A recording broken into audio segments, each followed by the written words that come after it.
Hey there, and welcome to The Explainer. Today, we're tackling something that feels so familiar, but is actually one of humanity's oldest and most complicated puzzles, marriage. Yeah, we all think we know what it is, but trust me, where it comes from and what it really does, it's way more interesting than you'd think. All right, so let's just get right to the heart of it.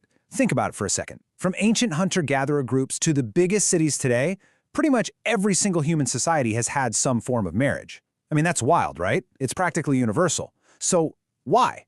What's the deal? What core human problem is marriage actually trying to solve? To really wrap our heads around this, we got to look at how weird we are compared to the rest of the animal kingdom. For most animals, mating is, temporary. It's driven by instinct. But us humans? Nope. We went and invented this thing called marriage, a formal, long-term social deal that comes with a whole rule book of rights and obligations. So what on earth pushed us down this totally unique path? So, the answer doesn't start with culture or laws or religion. Not really. The story actually begins way, way back, deep in our biology, with a massive challenge our earliest ancestors just had to figure out.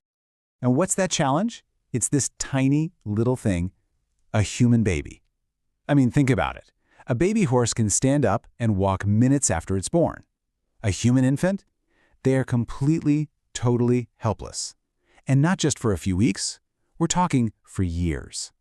And that one biological fact, well, it changes absolutely everything. Just try to imagine the insane pressure this put on a mother.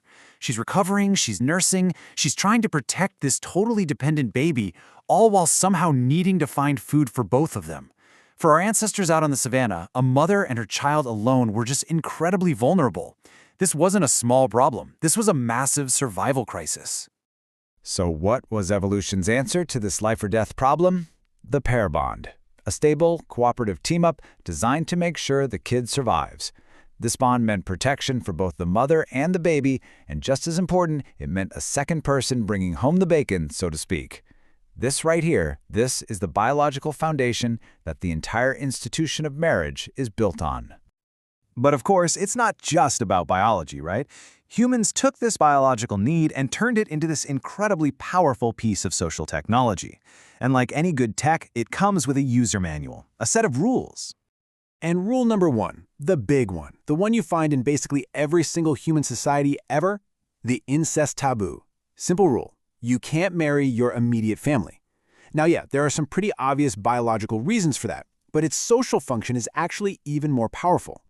See, the incest taboo forces people into what's called exogamy, which is just a fancy way of saying you have to marry outside your immediate group. Now that's often balanced by another rule, endogamy, which says you should marry within a certain larger group, like your tribe or religion.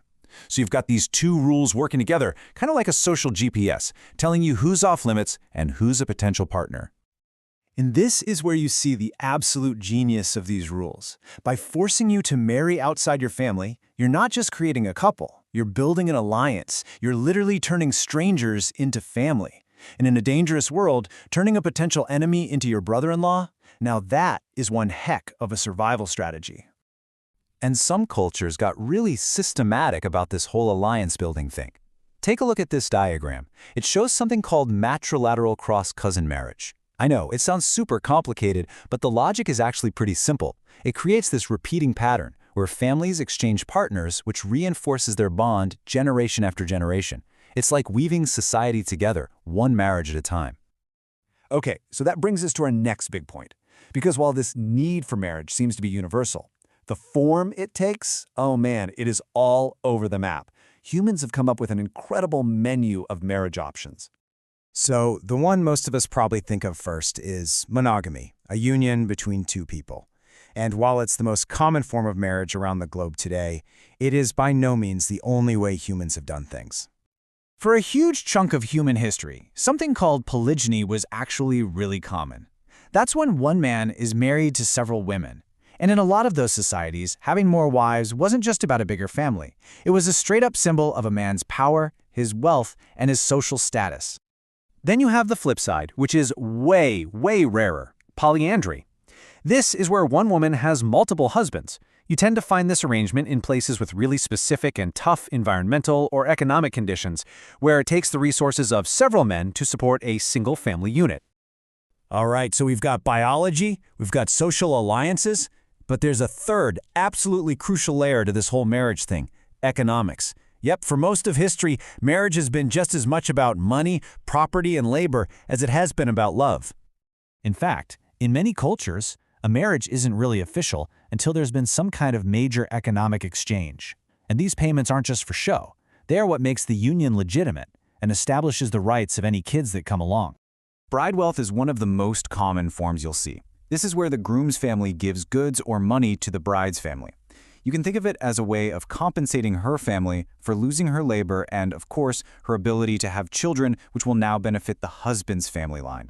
Then there's dowry, which you might be more familiar with. This basically works the other way around.